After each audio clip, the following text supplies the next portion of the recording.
Hala Dara, nangangamba nga ba sa sitwasyon niya ngayon? Dumating na ba ang araw na kinatatakutan niya noon?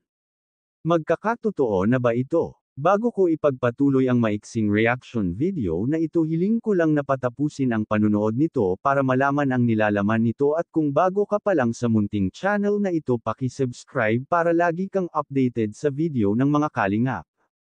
At pakisuportahan natin ang ama ng kalingap na si Val Santos Matubang, Ate Edna Vlog at si Kalingap Rab.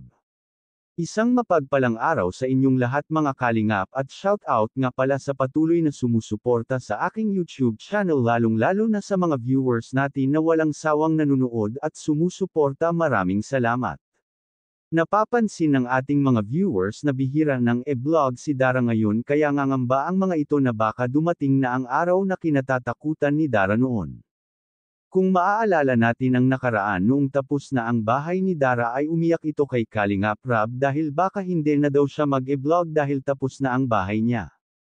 Nangako noon si Kalingap Rab na kahit papaano ay dadalawin pa rin siya ng mga kalingap, at may sinabi si Kuya Rab na hanggang sa makatapos siya ng pag-aaral ay hindi siya nito pababayaan.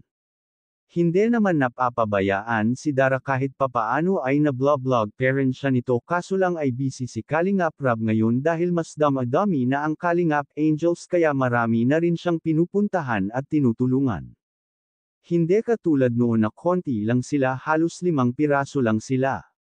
Ngayon ay marami na silang Kalingap Angels, kaya nga 'di ba sabi ni Kalingap Rab, kung ano yung binibigay niyang pera ay kailangan mag-ipon, huwag gastusin ng todo.